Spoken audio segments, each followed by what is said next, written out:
La majorité des patients utilisent des traitements non conventionnels. Les statistiques montrent qu'à peu près 80% utilisent des traitements non conventionnels. Et la moitié de ces patients-là n'en parlent pas avec l'équipe médicale, donc 50% à peu près.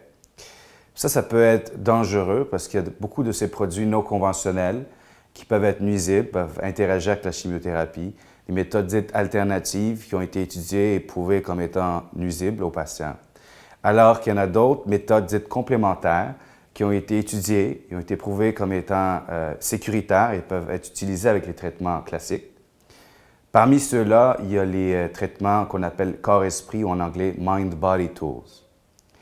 C'est important que les patients puissent être guidés dans leur choix thérapeutique avec l'équipe médicale.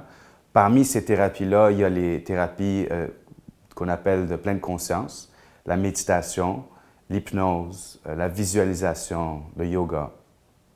Et les études montrent, il y a beaucoup d'études qui ont été faites là-dessus, incluant des méta-analyses, qui montrent que ces outils-là peuvent améliorer la qualité de vie des patients atteints de cancer, peuvent améliorer leur sommeil, peuvent diminuer leur anxiété, peuvent améliorer aussi les effets secondaires des traitements, peuvent diminuer les douleurs et les nausées qui sont associées avec les traitements. Ça peut améliorer aussi le profil immunologique et biochimique.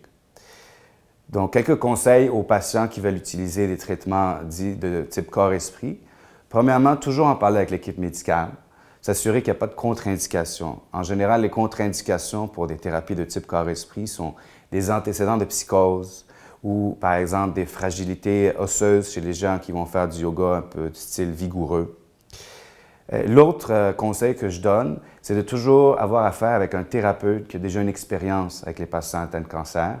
Donc, un thérapeute qui a une expérience en oncologie. Puis finalement, n'importe quelle personne qui vous promet de vous guérir ou qui sait ce que vous avez besoin, c'est un charlatan. Donc, toujours faire attention aux gens avec qui vous faites affaire.